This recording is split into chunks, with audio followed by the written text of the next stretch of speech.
भारतीय मौसम विभाग ने कहा कि प्रशांत सागरीय स्थिति को प्रभावित करने वाली लानीना की स्थिति सितंबर तक लौट सकती है। वैश्विक मौसम से जुड़ी लानीना की स्थिति के कारण भारत में सामान्य से ज्यादा मौसमी बारिश और कड़ाके की सर्दी पड़ सकती है। विभाग ने कहा कि अगस्त और सितंबर में सामान्य से ज्यादा बारिश हो सकती है और तभी लानीना की स्थिति बनेगी। आईएमडी के वैज्ञानिकों ने कहा कि इस बारे में अभी भविष्यवाणी करना जल्दबाजी होगी। पिछली बार लानीना की स्थिति अगस्त सितंबर 2020 से अप्रैल 2021 तक बनी थी। भारत में पिछली बार लानीना के लिए सामान्य से ज्यादा बारिश हुई थी और सर्दियां जल्दी शुरू हो गई थी, साथ ही कड़ाके की सर्दी भी पड़ी थी। जुलाई महीने के अल नीनो दक्षिण दोलन और बुलेटिन में आईएमडी पुणे ने कहा कि वर्तमान में भूमध्य रेखीय प्रशांत क्षेत्र के तटस्थ ईएनएसओ स्थितियां प्रभावी है। साथ ही monsoon mission coupled forecasting system का पूर्वानुमान बताता है कि तटस्थ स्थितियां जुलाई सितंबर के मौसम तक बनी रह सकती है। राजस्थान प्रदेश आदिवासी कांग्रेस की ओर से सोमवार को विश्व आदिवासी दिवस महोत्सव के रूप में मनाया जाएगा। कार्यक्रम संयोजक शंकरलाल मीणा ने बताया कि प्रतापनगर एनआरआई ब्लॉक के सामने स्थित केएस पैराडाइज में आयोजन होगा। इस दौरान समाज की प्रतिभाओं को सम्मान से नवाजा जाएगा, साथ ही नई पीढ़ी को हमारी संस्कृति से रूबरू करवाया जाएगा। उन्होंने बताया कि कार्यक्रम में कैबिनेट मंत्री प्रसादी लाल मीणा, जनजाति मंत्री अर्जुन सिंह बामनिया मुख्य अतिथि रहेंगे। अध्यक्षता पूर्व मंत्री व राष्ट्रीय आदिवासी कांग्रेस के उपाध्यक्ष महेंद्रजीत मालवीय करेंगे।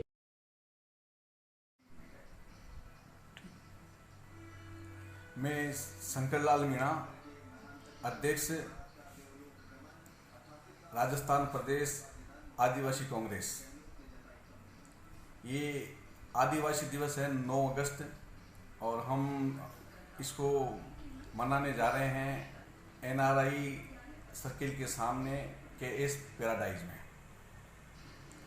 तो इस सम्मेलन के अंदर हमारा यही है कि हमारे समाज के लोगों को, हमारे वर्ग के लोगों को, जो आदिवासी वर्ग है, वो भील हो, मीणा हो, सहरिया हो, जो भी सभी के हैं, तो इनका हम सम्मेलन कर रहे हैं। सम्मेलन में हमारा उद्देश्य ये है कि हमारे समाज के, हमारे वर्ग के जो लोग अभी राजस्थान सेवा के अंदर, जो अधिकारी वर्ग के अंदर जिनका चयन हुआ है, या और भी हमारे समाज की जो विभूतियाँ हैं, हम एक तो उनको सम्मानित करना चाहते हैं कि जिसके उसके हौसले बुलंद हो और एक समाज, एक मतलब समाज का अच्छा उसका मैसेज आए और लोगों में उत्साह बढ़े इससे। दूसरा, हम एक सांस्कृतिक प्रोग्राम भी प्रस्तुत करेंगे। तो उसमें क्या है कि हमारी जो संस्कृति व सभ्यता है, जो पीढ़ी दर पीढ़ी आगे बढ़ती रहे और हमारी जो आदिवासियों की जो संस्कृति है, जो आने वाली पीढ़ी में भी उसके सारे गुण जा सके, इसको लेकर के।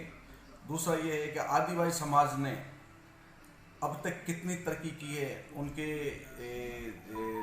जीवन यापन पे, उनकी कार्यशैली पे, उनके उत्थान और विकास के लिए। और हमारी कांग्रेस पार्टी ने आदिवासी वर्ग के लिए कितना काम किया है, कहाँ से कहाँ ला करके आज जो दुनिया की दौड़ में आदिवासियों को ला के खड़ा किया है कांग्रेस पार्टी ने, उस पर हम प्रकाश डालना चाहते हैं, जिससे हमारे आने वाली पीढ़ी को ये मालूम पड़े कि हम कांग्रेस पार्टी हमारी पार्टी है और हमारी कांग्रेस पार्टी ने हमारे को ऊंचा उठाने के लिए, हमें विकास के पथ पे लाने के लिए, आज दुनिया में जो हमारी स्थिति है वहाँ तक कांग्रेस द्वारा हमें लाया गया है। उसको हम ये चाहते हैं कि हमारी पीढ़ी दर पीढ़ी आगे बढ़ती रहे और जिससे हमारी कांग्रेस मजबूत हो सके। जय हिंद, जय भारत। बाड़मेर के दोरीमन्ना से खबर, जहां उपखंड क्षेत्र के राजकीय उच्च माध्यमिक विद्यालय भीमथल में राष्ट्रीय सेवा योजना के तत्वाधान में 400 पौधों का वृक्षारोपण किया। पर्यावरण प्रेमी हनुमान राम जांदू के द्वारा छायादार, फूलदार और औषधि के 400 पौधे लगाए और पौधों के लिए ड्रिप सिस्टम भी भेंट किया गया। हनुमान राम विद्यालय के बहुत बड़े भामाशाह है। उन्होंने पूर्व में विद्यालय प्रांगण में ट्यूबवेल और सरस्वती मंदिर का निर्माण भी करवाया था। राजस्थान सरकार के निर्देशानुसार हरियाला राजस्थान का आगाज आज राजकीय उच्च माध्यमिक विद्यालय भीमथल के प्रांगण में किया गया। बहुत ही शानदार, बहुत ही व्यवस्थित। इसमें राष्ट्रीय सेवा योजना के लड़के और लड़कियां भी खड़े हैं। साथ में हमारे ग्राम पंचायत के सरपंच साहब, ग्रामीण, सब लोगों ने भागीदारी निभाई। और मैं विशेष रूप से भामाशाह हनुमान राम जी जांदू का बहुत बहुत आभार व्यक्त करना चाहूँगा कि उन्होंने 400 पौधे जो गुजरात से बहुत ही अच्छी क्वालिटी के फलदार, फूलदार छायादार और औषधीय पौधे ला करके विद्यालय को भेंट किए। मैं इनको एक बार पुनः विद्यालय की तरफ से बहुत बहुत बधाई देता हूँ, शुभकामनाएं देता हूँ। जय राजस्थान, हरियाणा राजस्थान। खबर श्री गंगानगर के भींजबायला से, जहां फरसेवाला में स्वच्छता पखवाड़े के अंतर्गत और जिला युवा अधिकारी भूपेंद्र सिंह शेखावत के निर्देशानुसार संकल्प नेहरू युवा मंडल के द्वारा व ब्लॉक स्वयं सेवक वेद प्रकाश ने गांव दौड़ प्रतियोगिता व स्वच्छता अभियान पौधारोपण का कार्यक्रम का आयोजन किया। इस कार्यक्रम में मुख्य अतिथि गांव के सरपंच ने बच्चों को खेल के महत्व के बारे में बताया। इस प्रतियोगिता में 6 से 14 वर्ष की दौड़ में भरतराम प्रथम रहा और 15 से 19 वर्ष की प्रतियोगिता में प्रथम स्थान पर सुरेंद्र और दूसरे स्थान पर हरीश रहा। इस प्रतियोगिता में क्लब अध्यक्ष कांता देवी, सचिव विनोद सेन व क्लब के अन्य सदस्य मुकेश मरुआ, जगदीश कुमार सहित अनेक लोग भी उपस्थित रहे। खबर नागौर से, जहां मेघवाल समाज विकास समिति नागौर के नई कार्यकारिणी गठित की गई, जिसमें नारायण राम इंदलिया रिटायर्ड एसडीएम को सर्वसम्मति के से अध्यक्ष चुना गया। नागौर जिले की सभी तहसीलों में मेघवाल समाज के नागरिक इकट्ठे हुए व आम सभा से नारायण राम इंदालिया को नई कार्यकारिणी की गठन के लिए कहा गया। आज की निर्वाचन प्रक्रिया सुखराज पुनर सहायक प्रोफेसर मिर्दा का कॉलेज नागौर के देखरेख में संपन्न हुई। निर्वाचन अधिकारी ने आज की चुनाव प्रक्रिया निष्पक्ष रूप से संपन्न करवाई। वहीं आज की सभा में बीकाराम मेघवाल, रोडाराम, भजन सिंह सहित अनेक लोग उपस्थित रहे। खबर उत्तर प्रदेश के आगरा से, जहां अपहरण के इरादे से सेल्स ऑफिसर संतोष के साथ घटना का खुलासा किया। आगरा के थाना इत्मादोला क्षेत्र में अपहरण के इरादे से की गई हत्या का आगरा एसपी सिटी के विकास कुमार ने बहुत जल्द खुलासा कर तेज तरार आईपीएस विकास कुमार की शुरुआती कार्रवाई काफी प्रभावशाली रही। थाना इत्मादोला क्षेत्र में एक सेल्स ऑफिसर संतोष की गुमशुदगी की रिपोर्ट दर्ज हुई थी, जिस पर तत्काल पुलिस ने संज्ञान लेते हुए आगे की कार्रवाई की, जिसमें सर्विलांस की मदद से पुलिस घटना को कारित करने वाले तक पहुंच गई और सुबह से ही पुलिस को जिन अपराधियों की तलाश थी उनका आगरा शहर में मौजूदगी की पुलिस को सूचना प्राप्त हुई, जिस पर पुलिस के द्वारा तेजी से एक्शन लिया। एक महिला जिसका नाम मोना है, उसका पति अजय, दोनों को पुलिस द्वारा थाने पर लाया गया। इन दोनों से पूछताछ शुरू की, जिसमें साफ हुआ कि मोना और उसका पति अजय पहले से संतोष को जानते थे और 2 तारीख को संतोष मोना के घर आया था। मोना के पति अजय ने पीछे से संतोष के सर पर रोड़नुमा हथियार से प्रहार किया था। उस पर एक बार के प्रहार में ही संतोष की मौत हो गई। ये प्रेस कॉन्फ्रेंस थाना इत्मादौला में एक सेल्स ऑफिसर था जिसे गुमशुदगी की सूचना दी गई थी पुलिस को 3 अगस्त को। फिर उस गुमशुदगी पर पुलिस ने काम करना शुरू किया और काम करके हमें ऐसे कुछ साक्ष्य मिले जिससे कि गुमशुदगी पे थोड़ा शक हुआ और फिर उनके परिवार वालों ने एक तहरीर दी जिसके ऊपर मुकदमा पंजीकृत किया गया 519/21 धारा भादवी 364। फिर उसके बाद पुलिस टीम कार्य कर रही थी।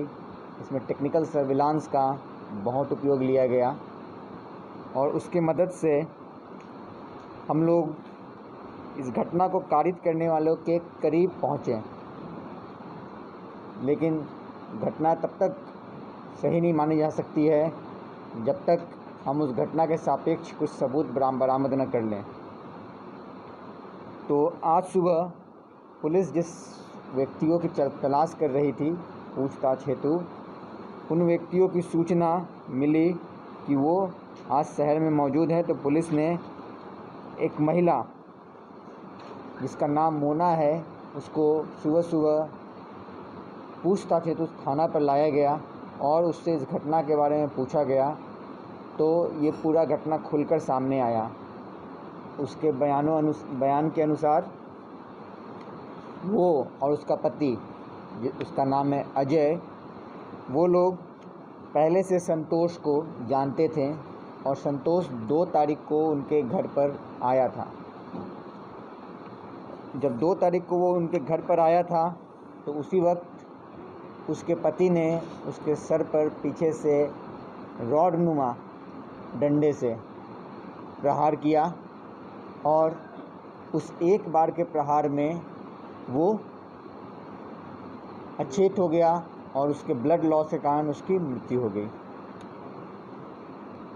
और उसके बाद उन लोगों ने उस डेड बॉडी को काफ़ी अच्छे से चादर में लपेटकर, उसके बाद कंबल में बांधकर और ऑटो में ले जाकर कहीं फेंक दिया। तो आज सुबह उसके बयान के बाद हम लोगों ने उस महिला के निशानदेही पर उस डेड बॉडी को बरामद किया है और अग्रिम विधिक कार्रवाई करते हुए महिला को न्यायालय। आगरा से खबर, जहां भारतीय जनता पार्टी के राष्ट्रीय अध्यक्ष जेपी नड्डा मुख्यमंत्री योगी आदित्यनाथ के आगरा आगमन पर बीजेपी पदाधिकारियों ने एयरपोर्ट पर उनका जोरदार स्वागत किया। बीजेपी के राष्ट्रीय अध्यक्ष आगरा में 7 घंटे रहे। इस दौरान फतेहाबाद रोड स्थित होटल ताज विलास में ब्रज क्षेत्र की बैठक और पार्टी के पदाधिकारियों के साथ कार संगठनात्मक बैठक में भाग लिया। बैठक का शुभारंभ भारतीय जनता पार्टी के राष्ट्रीय अध्यक्ष व मुख्यमंत्री योगी आदित्यनाथ ने दीप प्रज्वलित कर किया। उसके बाद तीसरे सत्र में कोरोना काल में देश की सेवा करने वाले डॉक्टरों के संग एक सम्मेलन का भी आयोजन किया। नमस्कार, मैं अंजुला सिंह माहौर हूँ, आगरा की पूर्व महापौर और प्रदेश मंत्री भाजपा। माहौर जी, बैठक में मतलब क्या हुआ बैठक में, मतलब आखिर बैठक का उद्देश्य क्या था? बैठक का उद्देश्य संगठन को लगातार निरंतर कसते रहना, उसको सुदृढ़ और दृढ़ बनाते रहना, निरंतर प्रवाहमान और गतिमान बनाए रखना, ये संगठन का उद्देश्य है। और इसी श्रृंखला में आज माननीय राष्ट्रीय अध्यक्ष का प्रवास और माननीय प्रदेश अध्यक्ष जी का प्रवास, महामंत्री राष्ट्रीय संगठन जी का प्रवास आज यहाँ हुआ है और साथ में मुख्यमंत्री जी भी हमारे बीच में उपस्थित हुए हैं। और क्योंकि संगठन को सुदृढ़ बनाना है और संगठन की ताकत से पूरे उत्तर प्रदेश के अंदर सरकार बनानी है। किस तरीके क्या निर्देश दिए गए हैं संगठन के पदाधिकारियों को, क्या करना है 2022 के इलेक्शन? मिशन 2022 के चलते आज राष्ट्रीय अध्यक्ष जी ने बहुत महत्वपूर्ण बातें जिला प्रभारियों को और जिला अध्यक्षों को और ब्रज क्षेत्र की पूरी टीम को लेकर बताए हैं। मैं समझती हूँ कि जैसे पन्ना प्रमुख बनाना है, जैसे बूथ की पूरी टीम को सक्रिय और तेज करना है, उसकी समीक्षा करनी है कि कौन लोग ऐसे हैं जो और काम आ सकते हैं, पार्टी कैसे और मजबूत बने, कौन और सुदृढ़ बने और कैसे हम लोग मिशन 2022 प्राप्त करें, इस पर आज राष्ट्रीय अध्यक्ष जी ने बहुत विस्तार पूर्वक प्रकाश डाला है। मिशन 2022 में ब्रज क्षेत्र की क्या भूमिका रहेगी? ब्रज क्षेत्र की अब जो स्थिति है उसमें आगे क्या? ब्रज क्षेत्र बहुत मजबूत क्षेत्र है। हमारे यहाँ पूरे 13 सांसद हैं, जिसमें से 12 हमारे पास हैं। हमारे पास बहुत विधायक हैं, हमारे पास टीम बहुत मजबूत है। और अभी जिला पंचायत सदस्य में और अध्यक्षों में आपने देखा कि हमने पूरे ब्रज क्षेत्र में कितनी अच्छी सफलता पाई और जनता का आदेश, जनता का आशीर्वाद हम लोगों के साथ रहा। और इसी श्रृंखला में देखिएगा 2022 के परिणाम बहुत सुखद होंगे और हम लोग सरकार बनाएंगे। आपका क्या नाम है और क्या पद है? भानु महाजन, महानगर अध्यक्ष भारतीय जनता पार्टी आगरा। देखिए, बड़ा आज सौभाग्य का विषय और कार्यकर्ताओं में उत्साह है, क्योंकि आगरा के अंदर राष्ट्रीय अध्यक्ष जी जेपी नड्डा जी का आगमन और जीत का मंत्र हमारे माननीय मुख्यमंत्री जी, माननीय राष्ट्रीय महामंत्री संगठन माननीय BL वर्मा जी, माननीय प्रदेश अध्यक्ष जी, सब लोग आज यहाँ पर पूरा संगठन, पूरा नेतृत्व आज यहाँ पर है। और माननीय प्रधानमंत्री जी ने, माननीय मुख्यमंत्री जी ने जो विकास की धारा जो पिछले 4.5 साल के अंदर पूरे उत्तर प्रदेश में, पूरे देश में जिस प्रकार हम दे सकते हैं, हर वर्ग के लिए, गरीब, शोषित, वंचित, पीड़ित, किसान, युवा, व्यापारी, चाहे वृद्धा, चाहे बुजुर्ग, सबके लिए जिस प्रकार की योजनाएं और बिना भेदभाव के, ना उसमें जातिवाद ना परिवारवाद, बिना भेदभाव के जो योजना हर वर्ग लाभान्वित हुआ है। अब उसका ये समय है कि संगठन किस प्रकार, बैठक का विषय है कि संगठन की अब क्या भूमिका रहेगी, क्योंकि जिस प्रकार हम जानते हैं कि उत्तर प्रदेश से केंद्र का रास्ता होकर निकलता है, उसी प्रकार उत्तर प्रदेश की जीत का रास्ता भी ब्रज क्षेत्र, जहाँ पर हम आगरा उसमें केंद्र है, तो हमारे 19 जिले हैं ब्रज क्षेत्र में, 65 विधानसभा है। तो ये सबको मालूम है कि उसका मंत्र यहीं से होकर निकलता है। उसके मंत्र में हमारी जो रचना है, प्रत्येक जिले के अंदर जिले के प्रभारी हैं, जो कि हमारे प्रदेश और क्षेत्र के पदाधिकारी हैं, वरिष्ठ नेता हैं। उसके बाद जो हमारे जिले के अध्यक्ष और जिले के जो मंडल है, मंडल के अंदर जो प्रभारी है वो हमारे जिले के पदाधिकारी हैं। उसके बाद शक्ति के वार्ड और वार्ड के बाद शक्ति केंद्र, बूथ। इस प्रकार प्रत्येक कार्यकर्ता किस प्रकार जो स्केलर चेन ये चल रही है हमारी संगठन का जो ऑर्गेनाइजेशन का हिस्सा है, किस प्रकार ये रात्रि प्रवास करके कार्यकर्ताओं को एकजुट करके, नीचे अगर कहीं मतभेद है तो मतभेद है तो उनको सबको एकजुट करके उनको बुलवा के किस प्रकार पूरी टीम इसी काम में लगे और जीत का मंत्र घर घर भाजपा किस प्रकार दोबारा हो, 350 पार हो, ऐसा मंत्र राष्ट्रीय अध्यक्ष जी हम सबको देकर गए और निश्चित रूप से ऐतिहासिक जीत का रास्ता उत्तर प्रदेश का ब्रज 600 होकर 65 की 65 विधानसभा हम जीतेंगे, ये बात तय क्या है। विजय से बड़े भारतीय जनता पार्टी प्रदेश का मंत्री हूँ। अच्छा, ये जनपद मथुरा का प्रभारी हूँ। आज जो मीटिंग हुई है राष्ट्रीय अध्यक्ष की और ब्रज क्षेत्र के पदाधिकारियों को लेके, इस मीटिंग के अंदर क्या निर्णय लिए गए हैं और इसमें 2022 के चुनाव को लेके क्या चर्चाएं हुई हैं? जब चुनाव आते भारतीय जनता पार्टी बैठक नहीं करती, बैठक हमेशा निरंतर हमारी संगठन की चलती रहती है। लेकिन 2022 में उत्तर प्रदेश के अंदर चुनाव है, तो यशस्वी देश के अपने राष्ट्रीय अध्यक्ष जगत प्रसाद नड्डा जी का मार्मिक हमको मार्गदर्शन प्राप्त हुआ और मार्गदर्शन प्राप्त में उन्होंने कहा कि प्रत्येक कार्यकर्ता की जिम्मेदारी है कि जिले के अंदर मंडल के अंदर प्रवास और रात्रि प्रवास अति आवश्यक है, और साथ में शक्ति केंद्र पे जाके भी आपका प्रवास हो। मतलब शक्ति केंद्र का मतलब हमारी बिल्डिंग पे भी जाके प्रत्येक नेता को कार्यकर्ता का प्रवास हो, और साथ में हमको सोशल मीडिया के माध्यम से केंद्र सरकार माननीय नरेंद्र भाई मोदी जी की, यशस्वी मुख्यमंत्री परम पूज्य योगी आदित्यनाथ जी की जो कल्याणकारी योजना है उनको जन जन तक पहुंचाने का काम हम लोग करें, ऐसा संदेश उस बैठक के माध्यम से उन्होंने हमको दिया है। बूथ को लेकर मजबूत करने की बात की जा रही है। निश्चित तौर पर बूथ जीता, चुनाव जीता, उस दृष्टि से सतत बूथ पर अभियान हमारा चलेगा, और निरंतर एक 25 तारीख को सितंबर को पन्ना प्रमुख का एक सम्मेलन भी बहुत बड़ा होने जा रहा है, जो पंडित दीनदयाल उपाध्याय जी का उस दिन जन्मदिवस शताब्दी के रूप में हम मनाते हैं। उस दिन पन्ना प्रमुख की दृष्टि से प्रत्येक मंडल में कार्यकर्ता सम्मेलन होगा, और ये बिगुल फूकेगा कि भारतीय जनता पार्टी का पूरा बूथ का एक कार्यकर्ता उस पन्ना प्रमुख बनने के साथ पार्टी भारतीय जनता पार्टी को प्रत्याशी जिताने का काम करेगा।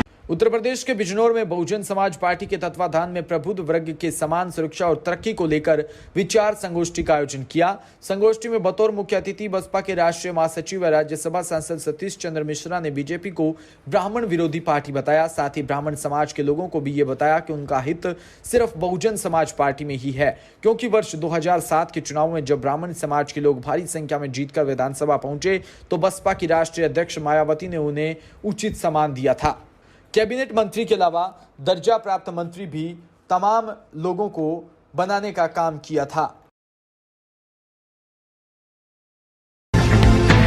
श्योपुर जिले में आई बाढ़ का मुख्य कारण बने कलेक्टर और एसपी पर शिवराज सरकार ने बड़ी कार्रवाई की है। बता दें कि बाढ़ राहत कार्य में लापरवाही के चलते लोकल राजनीतिक प्रतिनिधियों और लोगों के नाराजगी को लेकर जिला कलेक्टर राकेश कुमार श्रीवास्तव, पुलिस अधीक्षक संपत उपाध्याय और अपर कलेक्टर रूपेश उपाध्याय और नगरपालिका सीएमओ मिनी अग्रवाल का काफी विरोध किया जा रहा था। वहीं श्योपुर व ग्रामीण क्षेत्रों की जनता के द्वारा इन सभी प्रशासनिक अमले को तत्काल हटाने की मांग की जा रही थी, क्योंकि बाढ़ से पहले प्रशासन लोगों को अलर्ट कर देता तो शायद इतनी जनहानि नहीं होती। इस हानि का जिम्मेदार स्वयं कलेक्टर व एसपी है। यह जिला प्रशासन में बहुत बड़ा फेरबदल किया है, यह बहुत बड़ी कार्रवाई की गई है। अब श्योपुर जिले की नई कमान नए कलेक्टर शिवम वर्मा और पुलिस अधीक्षक अनुराग सुजानिया, अपर कलेक्टर टीएन सिंह और वहीं सीनियर आईएएस आयुक्त नगरीय प्रशासन निकुंज श्रीवास्तव ने श्योपुर में मोर्चा संभाल लिया है। आपकी क्या प्राथमिकता रहेंगी? देखिए, सबसे पहले मेरी प्राथमिकता रहेगी जो बाढ़ से हमारा जिला प्रभावित है, सबसे पहले वहाँ पे रिलीफ और जो रिकंस्ट्रक्शन का जो काम है पुनर्वास का, उसको सबसे पहले मैं मॉनिटर करके उसको सुचारू रूप से संचालित करूं, ताकि हमारा जिला नॉर्मेंसी पे आ सके और शीघ्रता से आ सके। तो इसके लिए सबसे पहला प्रयास मेरा यही रहेगा कि रिलीफ और रिहेबिलिटेशन वाले कार्यों पर जोर दूंगा, और तत्पश्चात फिर हम और प्रायोरिटीज अपने हिसाब से काम करते जाएंगे, जिसमें साफ सफाई हो, शहर की बिजली व्यवस्था को सुचारू रूप से सही करना, जो नागरिक आपूर्ति हैं, गैस सिलेंडर, राशन, ये सारी चीज़ें भी सही से मिलती रहें, जो पेयजल है वो उचित क्वालिटी का मिलता रहे। तो यही सारी प्राथमिकताओं पे मैं तत्काल काम कर रहा हूँ अभी, और हम इसके साथ साथ मतलब बाकी जो शासन की अन्य योजनाएं हैं उनको भी हम लोग लाभ दिलाना सुनिश्चित करेंगे। सर, ग्रामीण क्षेत्रों में काफी जिला आपदा आने से, बाढ़ आने से काफी नुकसान हुआ, उनका भ्रमण के लिए और शहर के भ्रमण के लिए कब कैसे जानकारी आप प्राप्त करेंगे? क्या वहाँ पहुँचेंगे उनके बीच में? सर बिल्कुल, मैं भ्रमण भी करूंगा, मैं वहाँ पे जाऊंगा, हमारे अधिकारियों का भ्रमण भी किया जाएगा, और अभी चूंकि हमारा सर्वे का कार्य भी चालू हो चुका है, जो नुकसान का आकलन कर रहे हैं। अभी इस समय हम जो घरों को डैमेज हुआ है, आवासों को, उसको आकलन कर रहे हैं। शहरी क्षेत्र में ये कंप्लीट हो चुका है जैसा मुझे बताया गया, ग्रामीण क्षेत्र में भी ये चालू है। इसके पश्चात हम लोग फसलों की भी जो क्षति हुई है उसको भी हम लोग आकलन करेंगे और मैं शहर में और ग्रामीण क्षेत्रों में निरंतर दौरे करूंगा और इससे आकलन करके जो अपनी व्यवस्थाएं हैं, जो हमारी कार्रवाइयाँ चल रही हैं, उसको सुचारू रूप से और गतिशील करूँगा। जैसा आपदा के समय में अभी भी कर्मचारी और अधिकारी पूर्ण रूप से कार्य नहीं कर रहे हैं, उनके खिलाफ शिक्षा अधिकारी। देखिए, ये टीम की तरह काम करना होगा पूरे जिले में। इस वक्त सभी लोग को अपने दायित्वों को निभाना पड़ेगा। अभी अपने कार्यों के साथ साथ हर वार्ड में भी जो गतिविधियां कर रही हैं, सफाई की व्यवस्था हो या आपूर्ति सप्लाई की व्यवस्था, उसके लिए नोडल अधिकारी बनाए गए हैं जो कि जिला अधिकारी लेवल के हैं। वो अपना काम करें। अभी मैंने सभी जिला अधिकारियों की बैठक भी ली है, उनको उनके सारे टास्क हैं वो क्लियर बताए गए हैं, क्या कार्य उनसे अपेक्षित है, कैसे उनको करना है समय सीमा में। और ये बात बड़ी स्पष्ट रूप से बता दी गई है कि जो आदमी कार्य नहीं करेगा उनके खिलाफ धाराओं में कार्रवाई की जाएगी, चाहे वो डिजास्टर मैनेजमेंट एक्ट में हो या अन्य धाराओं में उनके खिलाफ विभागीय कार्रवाई भी की जाएगी। और मेरा मानना है कि हमारे सारे जिलाधिकारी अच्छे से कार्य करेंगे और अपने जिले को अच्छी दिशा में ले जाएंगे। सर जी, लोगों के लिए क्या संदेश देना चाहेंगे? लोग अभी इस टाइम पे काफी इस चीज से ग्रसित हुए हैं, वो आपसे एक नई अपेक्षा रखना चाहते हैं, उसके लिए क्या संदेश है? मैं आपके माध्यम से सभी जिलावासियों से बस यही अपील करूंगा कि वे सुरक्षित रहें और हम उनके पास पहुंच रहे हैं, उनकी सारी सुविधाएं उनको देने का प्रयास कर रहे हैं। और अगर कोई भी उनको दिक्कत हो, हमारा कंट्रोल रूम भी चालू है, मेरा खुद का नंबर भी रहता है, आप तत्काल हमसे संपर्क भी कर सकते हैं और हम शीघ्रता से आपके पास पहुंचने का प्रयास करेंगे। उत्तर प्रदेश के एटा से खबर, जहां जम्मू कश्मीर में आतंकियों से लोहा लेते हुए एटा का लाल शहीद हो गया।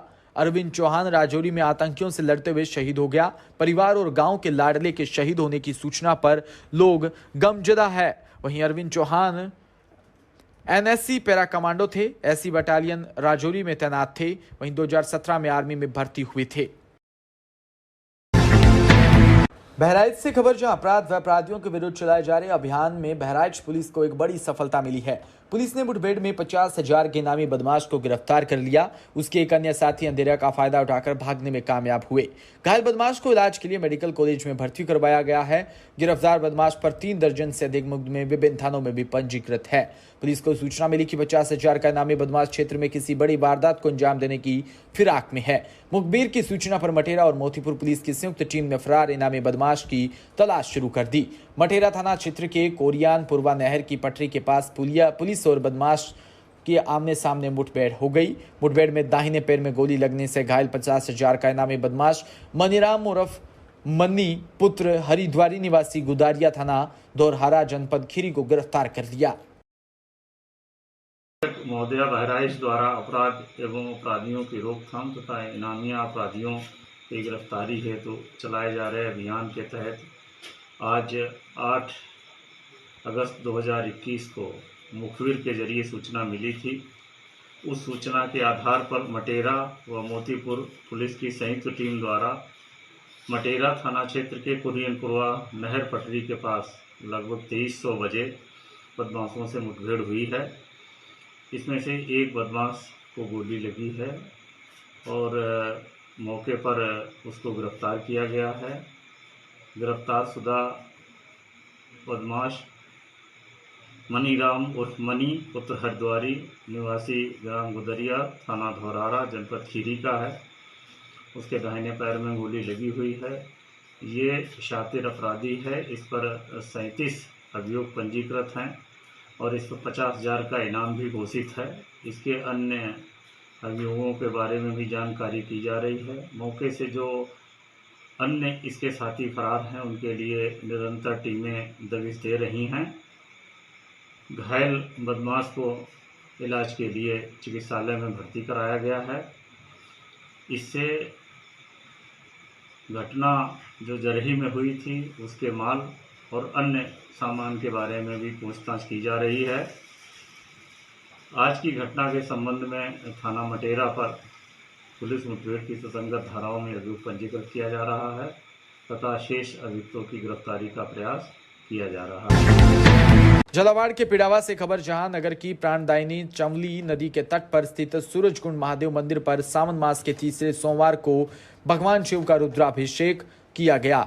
सूरजकुंड सेवा समिति के तत्वाधान में पूरे सावन मास में लगातार पंडित विशिष्ट विशाल शर्मा के द्वारा रुद्राभिषेक किए जा रहे हैं। संध्या काल में रामायण पाठ व महाआरती कर प्रसादी का वितरण किया जाता है।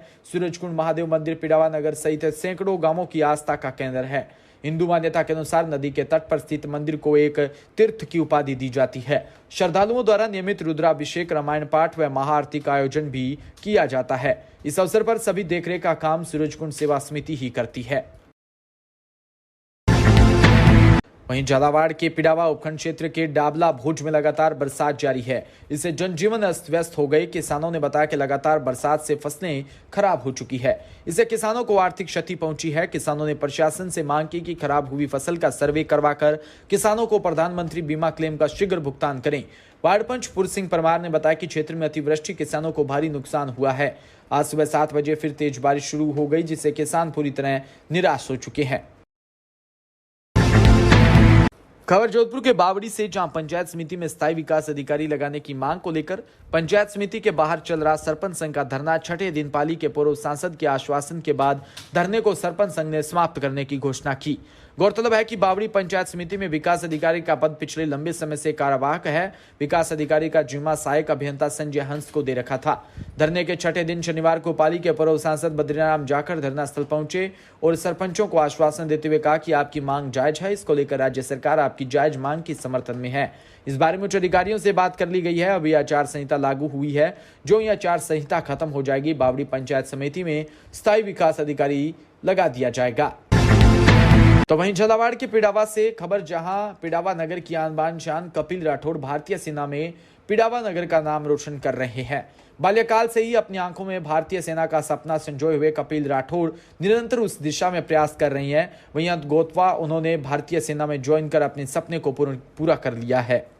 9 अगस्त को आज सावन के तीसरे सोमवार को भगवान शिव की पूजा अर्चना की और समिति के अध्यक्ष सुनील शर्मा, हरिस्वामी, देवेंद्र, गंधर्व, मनीष भावसर और विशाल गुप्ता आदि के द्वारा उनका साफा और माला पहनाकर स्वागत किया।